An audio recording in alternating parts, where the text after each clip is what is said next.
Iowa State has one weakness, one large, glaring weakness, and I'm going to expose that on this episode of Locked On West Virginia. Stick around.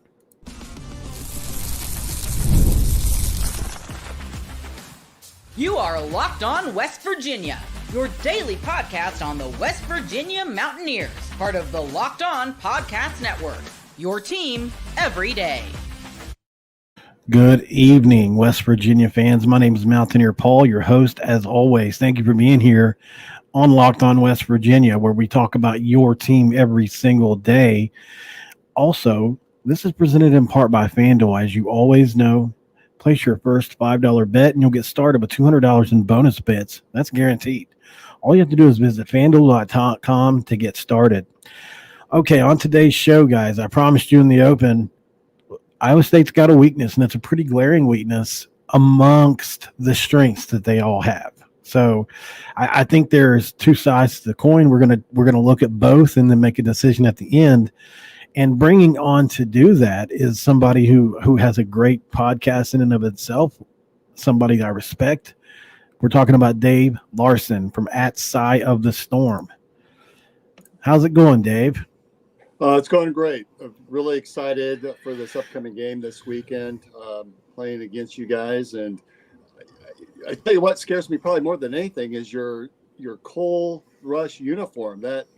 Those look slick. They really are slick. And here's the crazy thing: it's made its rounds now, so it's not sneaking up on anybody. But 2018, West Virginia goes undefeated into Ames. And what does Iowa State unveil on this night against an undefeated West Virginia? But black uniforms en route to a victory, knocking off the Mountaineers and unranking them. Could it come full circle on Saturday in a Cole Rush? West Virginia, in its history, never worn black. Iowa State seems to wear it a lot. West Virginia never worn black in their history, which with the Cole heritage, I had the deputy athletic director of external affairs, Matt Wells, on here day before yesterday, and we talked about that they didn't want to just go black, just for the sake of fashion. It had to have some kind of hook and meaning, and so the heritage of West Virginia being a coal mining state had a lot to do with that, and that's why you see the various looking. You've got the light on the helmet that kind of gets darker as it goes back. You've got what looks like mine shafts, like designs and different things like that. He explained it really well. So that's kind of the thought behind it. Yeah, they're really slick. And, that's one of the things that I think that when we go into an environment like what Morgantown's going to offer our players on first, it's a Saturday night, prime time on Fox. You guys are wearing those great black uniforms against us.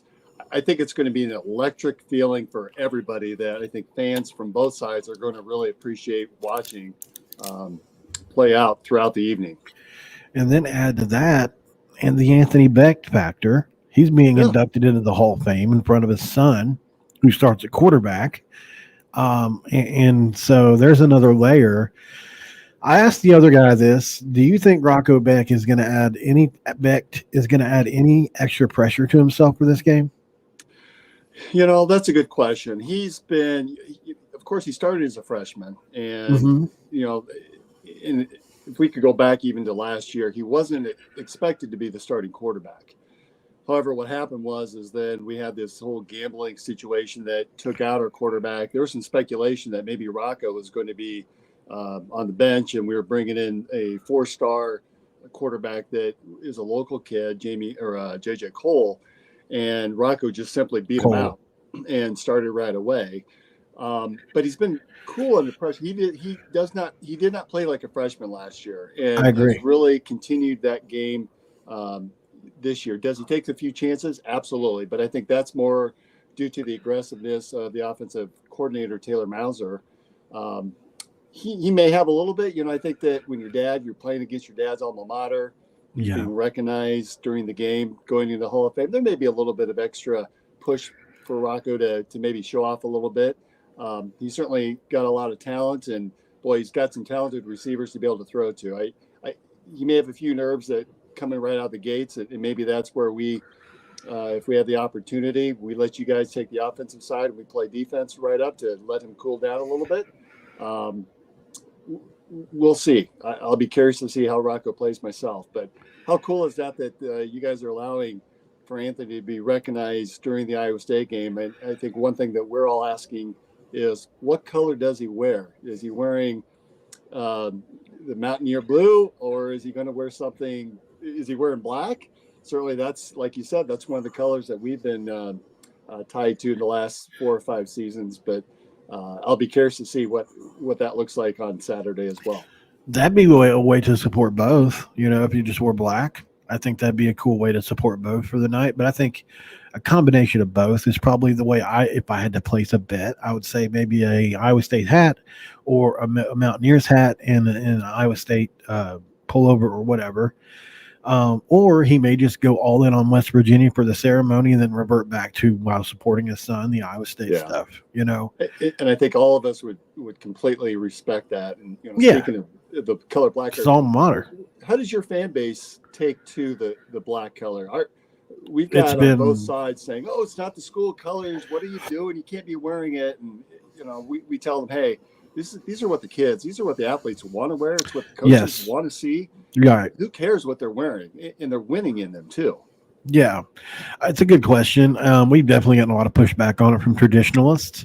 I had a West Virginia Athletic Ren Baker on the show a few years back when we talked about this. So 2 of the things we talked about were, West Virginia basketball wore all black jerseys for Bob Huggins during the 2010 Final Four that they went to. And so we wanted to wear black ever since because they were so cool. They were so kind of revered because of how, you did so well in them, obviously. And so, that was part of the thing we asked him about was, can we ever wear black? Again, he mentioned traditionalists in that interview. The other thing we asked about was the stadium lighting. We I've always thought that like Oklahoma has, or South Carolina, the flashing and pulsing on and off when you score. I always thought that looked really cool. And so he's added both of those things in the couple years he's been here, along with a lot of other cool things. Ren Baker is truly, we're lucky to have him. So we're glad that this has happened. I think, we do have people that have given it pushback, David, but for the most part, it's been overwhelmingly positive, and because they can sell it as a tribute to coal miners. And the tragedy in Sago happened when we played Georgia in the Sugar Bowl in 2005 and 6. I think it was the 05 season in 06 year. Like how we were in January, February for the bowl games. We beat Georgia the same weekend that the Sago mine tragedy happened, where all those guys died. So there is a very, very real history when it comes to, especially in the state of West Virginia, and coal mining. My uncle broke his back in a coal mine, literally with the mine shaft caving in. So it impacts, probably 60 to 70% of West Virginians. There are large parts of the state where there aren't coal mines too. So, but for the most part, it's known for that. Well, in Saturday against Baylor, we broke out a new uniform. It was all white that got fans absolutely bonkers. So we had our first white out, and I got to admit, I think many of us sort of questioned how that was going to work, because we don't do very well when it comes to striping out the stadium or uniformity in colors. But boy, the whiteout looked fantastic on television. I bet we had 95% wearing white. We had a few that wore the cardinal or gold, but they were hidden sort of behind everybody else wearing white, and it looked pretty sick. And we all sort of wonder what we're going to look like against you guys wearing all black on Saturday. If we'll pull those whites in with us, or go with the traditional cardinal helmet with cardinal pants. It should be interesting. And then, obviously, our coach Matt Campbell, who's in his 9th season now, he's renowned for wearing nothing but black too. So, with you guys wearing black, I think a few of us are curious as to what his attire will look like on Saturday as well. I've had a few people say this, but I'm going to go ahead and smack the devil, which is always one of my favorite handles for any of my followers or listeners. I don't like to say followers as much, but anyway, he said, "Thanks for coming on the show and giving us insights, David. I hope we can return the favor of an upset, though. It would be a poetic justice. Let's go Mountaineers." We've got some Cyclone people in here too. We sort of too. talked a little bit before this game. This is one that I think a lot of us as Iowa State fans are nervous to see. We're coming into this environment where I think your fan base is going to be just jacked up. It's that night game. It's on primetime television, a national audience. You guys will be pulling out those new uniforms. I think it's going to be absolutely an electric feeling for the stadium. You guys got strong quarterback play. You've got, from what I can see, a solid group of running backs. Your offensive line is top notch. This is one we've really got to be careful about. And you're right. You talked a little bit about that running game and against our defense. The one thing that I think we do really well is we adjust. And so if West Virginia is going to cause any damage, it's probably going to have to be in the first half. Our defensive coordinator, John Heacock, has been there, came in with Matt Campbell, and he's renowned for that three-man front. But against Baylor, he was shifting things around. Baylor led 14-3 midway through the second quarter. Iowa State ended up outscoring Baylor 40-7 for the rest of the game. A lot. Yeah, and so we scored just before halftime. Baylor came out with a second half kick, scored on their first drive, and then that was it. And I tell you what, Heacock did not like what he saw and just lit up that defense during the break. And that pretty much was the end of the game for Baylor the rest of the way. They didn't do much, and we were making some adjustments up front. So the running game is a little bit scary for us, I think, at this point. That seems that Caleb Johnson, the running back for the University of Iowa, he gave you guys rushed 200 all over us in the first half, even the first three quarters when we played them in Iowa City before we mounted a comeback there as well. So if there's any Achilles heel, I would say it's that running game. But if you're gonna run, you better do it early. And we're going to talk about that on the other side of the break, guys. Stick around. I'm going to talk to David just about what he just mentioned and why I think we have an advantage there. Stick around, guys, and we'll be right back on this episode of Locked On West Virginia.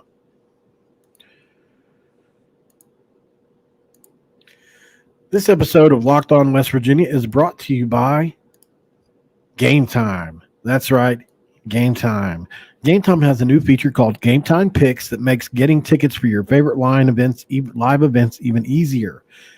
Game Time Picks filters out the fluff to only show you incredible deals on great seats so you don't have to waste time searching through thousands of tickets. It's a super deal. Creation makes it easier to save more on sports, concerts, comedy, theater, etc. It's great. Go get that panoramic view before you buy your seat. Game Time will credit you 110% of the difference because your purchase is covered with the most flexible customer ticket policy in the ticketing industry. Take the guesswork out of buying tickets with Game Time. Download the Game Time app, create an account, and use the code LOCKEDONCOLLEGE for $20 off your first purchase. Terms apply, but create an account, redeem the code LOCKEDONCOLLEGE for $20 off your first purchase. Download the Game Time app today and ask yourself, what time is it? It's game time.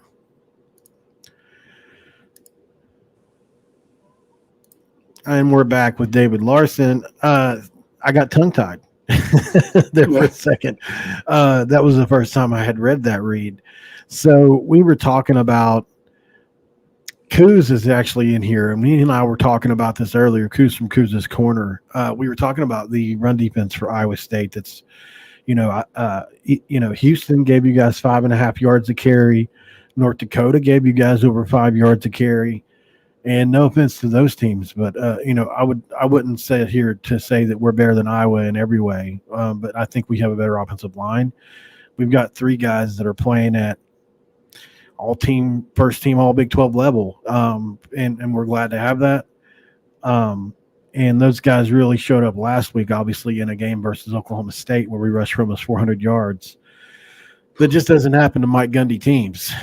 Even though they've been playing bad, that's just not something you see them do, over and over again. So the three-headed monster of Garrett Green, C.J. Donaldson, Jaheim White, which Russ led the Power 4 in rushing last year, have all returned this year.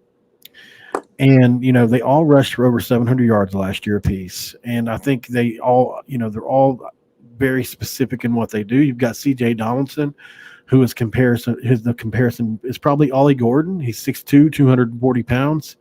Then you've got Jaheim White, obviously, who's a very comparison to the Jackson kid for you guys. They're very similar players. And then you've got Garrett Green, who there's really not much comparison for. He's a deep shot thrower of the football that can run it, is dynamic in that, loves to pump fake before he does it. And he, this offensive line absolutely shredded an undermanned Oklahoma State defense last week, who although had played bad on offense, hadn't had too many bad defensive performances leading into that game. In the rushing game. Now they were out a lot of players too on linebackers, so I mean you got to at least bring that up. But you guys, Iowa puts up the 200 on you, and so I could see there is a path. And I have been told this by others with Heacock that, he loves to sit back in a base defense and watch what's going to happen for a bit before he flips a switch. But sometimes that doesn't always work. If West Virginia is going to win this game, it's going to be because they play Neil Brown ball. Anytime West Virginia gets 19 or more first downs, they're undefeated under Neil Brown. I think that's an important number to look at. They had almost 40 last week. Neil Brown loves to really take the air out of the ball in football games, as does Matt Campbell at times. And so it's going to be interesting to see who wins that clock battle. West Virginia had a 43-17 edge in time of possession last week, which was just incredible. I mean, when you're under 400 yards, that's going to be the case. So are you pretty confident that, undermanned as you are, that you guys can stop the run, or do you think they're just going to sell out and try to make Garrett Green beat them? Because there's no guarantee that he won't run around anyway, even if you do make him pass it. Well, I think of one thing when I think of the Iowa State defense over the last 5 or 6 years in particular. There's always a lot of bend, but not too much break. And so defensively, you're right. Heacock will coach his players, keep everything in front, and the offense will get some yards. What concerns me the most is the linebacking core. So we're at a point where just injuries have ravaged that group, and I think we're playing our third and fourth string linebackers at this point, and I'm being completely honest with you on that one. The big leader right now is Cale Brzezina. He's a freshman, true freshman, number 9, who has stepped in. And one of the things that amazed me at the beginning of this year, the season, during the early training camp, is the coaches were just raving about this freshman that was coming in. And we've had some really talented players at linebacker who played as true freshmen. And the coaching staff was saying, Brzezina may be the best one yet. And those are high accolades. And sure enough, he came in, he missed the very first game, came in against Iowa and had an impact. I can't remember exactly how many tackles, but 9 or 10 tackles in his first game as a freshman against the University of Iowa. So the kid's an absolute stud that can light it up. Now, we do have some problems tackling. That's one of the things that I think has become a weakness out of that linebacker core, which could be symbolic of just being young. And so that's something that you're right. That running game, we've got to find a way to stop you guys, or otherwise it's going to be a long night if we can't get the ball back. Now, on the flip side, on the offensive end, I think that one of the things that offensive coordinator Taylor Mauser does such an effective job at is he uses that first half as just to play around a little bit. It's almost like a sandbox where he'll try some different things. And as a fan, you can look up and go, oh, they can do that all night long if they won't. He then shifts the focus to do some other things. And then it's like there's a recall that happens in that second half. Then when we really needed to score, when we really need to drive the ball down the field, he knows exactly what plays to call and how to put his players in the right position. So, again, if you guys can run the ball effectively and we don't have an answer to stop that, that could be a challenge for us. because we won't be able to have a chance to score even with a prolific offense. We do have some pretty stout defensive linemen that take up that front three. Dominic Orange is a huge, massive man that we all love to death, that he takes up a lot of space, and he will spend a lot of time just pushing and shoving his way to get back there. And one of the things that Mountaineers are going to have to avoid is Dominic Orange and running up the gut. They're going to have to go more off tackle or around the edge to try to beat to get around him. Right. You know, I have no doubts that those guys are probably some of your unsung heroes, which is what I wanted to get into, is who are some of the Iowa State unsung heroes. And you'd mentioned Orange. Really quick here on Wyatt Milam, I think it bears mentioning, just in 90.8 is his grade from week 6. It's almost impossible to be better than that. I mean, it's such a good score. And not only is that his score from last week, but he leads the country in PFF scoring. He has been just the best offensive tackle in college football this year. Now, some people say he doesn't play the best competition. That's fair. But he went head-to-head with Abdul Carter from Penn State for 60 or 70 snaps and didn't even allow pressure, who's, most people would say he's the best pass rusher in the country. We're really excited to have a guy like Wyatt Milam, who's on his 3rd year of not giving up a sack. So he's certainly the mainstay. Then you've got Tomas Rimac, who scored in the high 80s last week, and then Nick Malone on the right side scored an 89 last week. So we feel good about those guys. But you're right, in the middle, if there's a place at West Virginia's offensive line that is average, it's at center, it's at right guard, and it's at center. Those guys played a lot of ball. They've started probably 2 years worth of games, but certainly a guy like Orange could probably make a little bit of noise in the run game there. This is an offensive line that's I think they've given up 1 sack this year. That's their fault. I think Garrett has ran around and gotten himself into trouble outside the pocket a couple times, but as far as in the pocket, they just don't get pressure. So that'll be interesting to see how that one goes as well. That 3-3-5 can be really hard to identify where pressure is coming from and different things like that. But getting off the offensive line here, the Iowa State secondary is now. I had a guy, and tell me if the guy, the guy from Wide Right Natty Light, Stevenson. Yeah. Okay, he said that. I'm just curious, wanted to fact check this now because I couldn't do it in the moment. He said Iowa State has possibly 3 All-Americans at safety.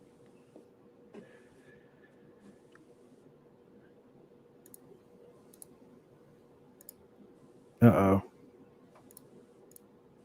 Yo, can you hear me?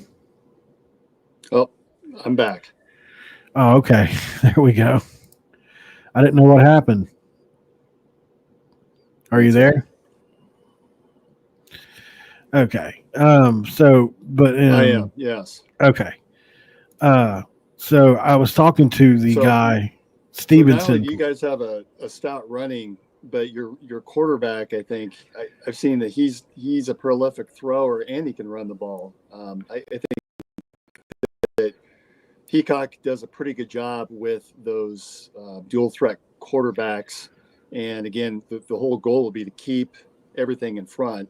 One of you talk about unsung heroes, Bo Freeler, number 17, plays safety. That's a kid that is about as tough as they come. That it feels like 1 minute he's playing with his hand down on the ground. He's playing back at safety. He's playing linebacker. The guy's all over the place.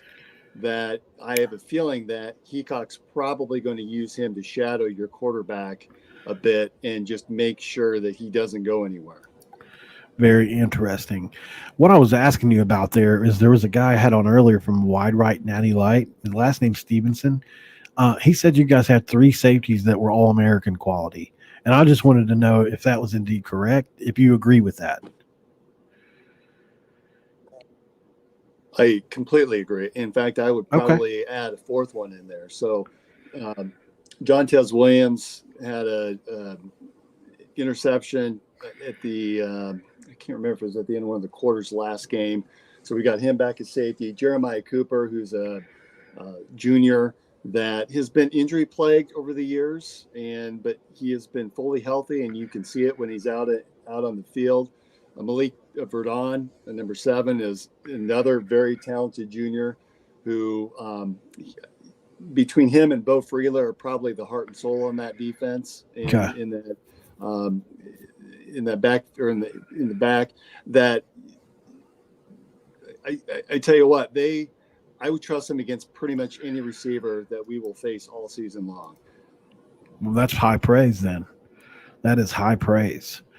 On this last segment, guys, we're going to go to one more break. On this last segment, Dave and I are going to talk about his keys to the game, and then also get a score prediction out of him. So stick around, guys. It's Locked On West Virginia.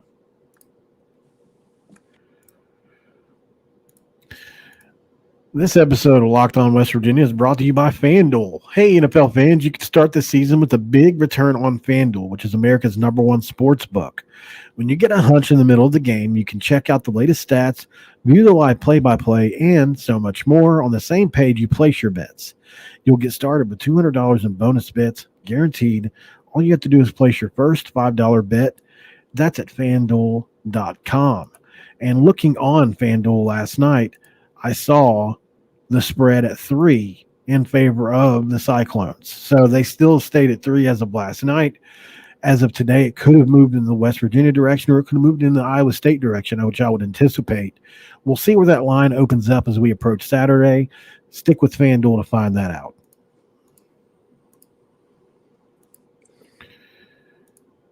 And back with David Larson. Thanks for sticking with me through these ad reads and stuff, brother. Got to pay the bills. Yeah, absolutely. So we kind of went over one unsung hero, and obviously I didn't think we were going to be able to get to every one of these topics, but just to educate the viewers a little bit. I've heard the offensive lines played well this year, like different things like that. But who are some players that they need to know about that maybe not everybody knows about? Because we know about the 2 receivers, we know about Bram at tight end, and obviously Mr. Becht. We know about your 3 running backs, but that offensive line just doesn't get a lot of pub, does it? And it probably should. Yeah, and historically we've not had even an average offensive line. And this year we brought in Jalen Travis, who's a senior from Princeton, exceptionally smart guy. Started out a little bit slow, had some early season injuries, and I think last game was his first starting gig. And he's a big guy as well. He's 6 foot, he is, I think I had this somewhere. He's 6'7", 340. Wow. So yeah, he's a big guy, and he seems to have solidified that offensive line. So, this last game against Baylor, we had one running back gain 107 yards, another one with 95, 97 yards, well over 200 yards. We had a very even between the passing and the running game. I think passing, we had 542 total yards, 277 pass, and 265 rushing. So it's hard to get that level of consistency on both the running game and the passing game. Sure. And you talk about, I think the same is true for Iowa State. We've got to be able to control the ball and be able to run the ball as well. Now, the thing with the offensive coordinator Taylor Mauser, I keep thinking this is going to happen. There's going to be a game where he just comes out and does the run and shoot and just pass. I don't know when that's going to be. Could be this one. It could be this one. But at the same token, Matt Campbell's one that he wants to run the ball, and he wants to do so deliberately. And he's been looking for offensive linemen that can just be nasty, mean, and tough. And this feels like an offensive line that has been gelling throughout the season thus far. And I think as we get towards this middle and later stages of the season, I think they could become even better than an average offensive line. And all of us in Cyclone Nation would gladly take even an average offensive line, much less better than average. But so far, so good. They've done a well job in keeping Rocco Becht upright and opening up just enough of a hole for those running backs to get through. And you talked about Jalen Jackson. You don't need to give him much space. He's a little guy that can get through quick, and once he's through, he's gone. Abu Sama, I think a lot of us watched him run Home all run over hitter. Kansas State last year in the snow.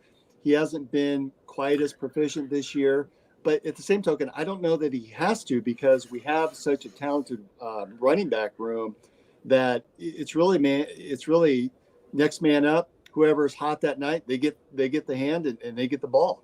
It's been fun to watch. That's awesome. So you know who Jackson reminds me of? Although I don't know, he's not as good a pass catcher, I guess you would say, but the Des Reed from Pitt, who has been in the Heisman conversation, almost 600 yards passing at last check, or receiving at last check, and closing on 1,000 yards rushing as well. Very similar players, though. They're both small, probably 5'5", 5'6", 5'7", somewhere in that range, 170 pounds or less, and just extremely shifty players. Des Reed, man, what a player! If you ever get to check him out, he is just outstanding.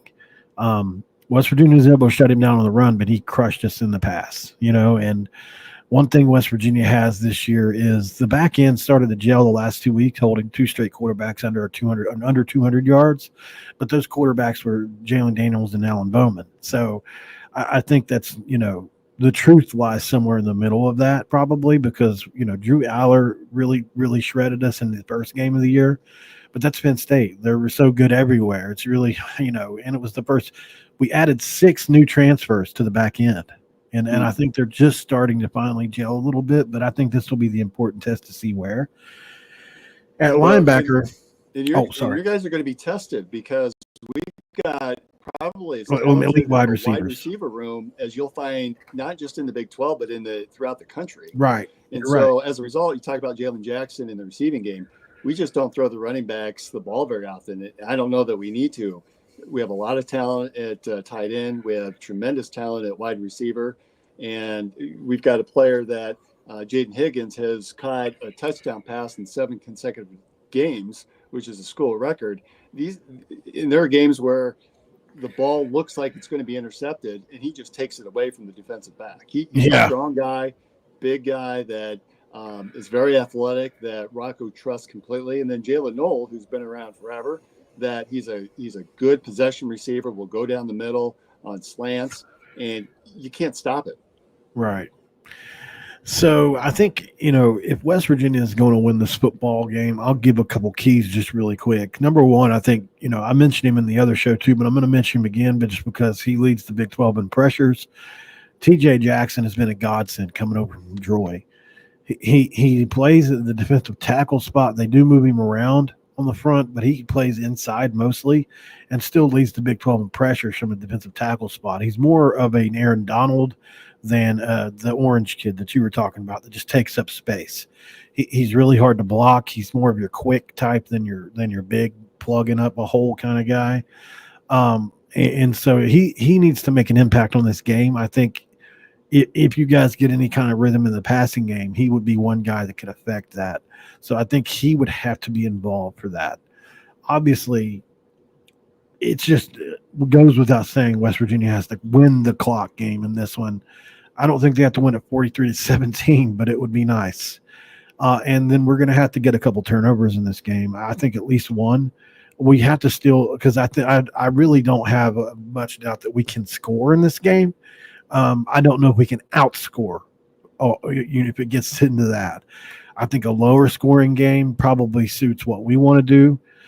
Because we want to slow it down to such the pace. So clock control, I think we need to get at least one turnover.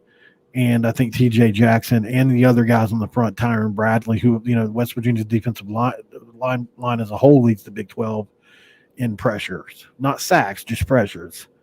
They sacked Holstein 5 or 6 times when they played Pitt. Aller was running for his life. Daniels has been running for his life. Bowman, he finally got sacked. The only 2 sacks he's had this year. So I think that'd be part of the game that could affect you guys. What say you on your keys? It's fairly similar. Obviously, turnovers is going to be a big key in a game like this. I think we've got to look at ways to control your crowd. I cannot overemphasize the fact that we're playing you guys in this night game in a hostile environment. Your fans are probably going to be tailgating all day long. They're going to be ready to take on Iowa State in those uniforms. And For we've sure. got to be able to come out and maintain our composure, like you guys, control the ball and not turn the ball over. If we're able to do that, I think we'll be successful. And you talk about time of possession, that doesn't worry me as much because of the offense. We have the capability to strike very quickly. But again, knowing Matt Campbell, he wants to be able to slow it down and run the ball. And he's completely happy with a 10-7 game. If you say, hey, coach, you're going to win 10-7, he'd say, sign me up. He loves those low scoring games. Now, offensive coordinator Taylor Mauser, he clearly likes to score. And so he's going to be looking at opportunities to nitpick here and there. And if there's a weakness, he's going to find it. I think one other quick thing to point out is the slow starts you guys have really come to know and hate at Cyclone Nation the first few games of the year. This may be a game where you can't afford to do that. West Virginia's I've been starting so fast the last few games.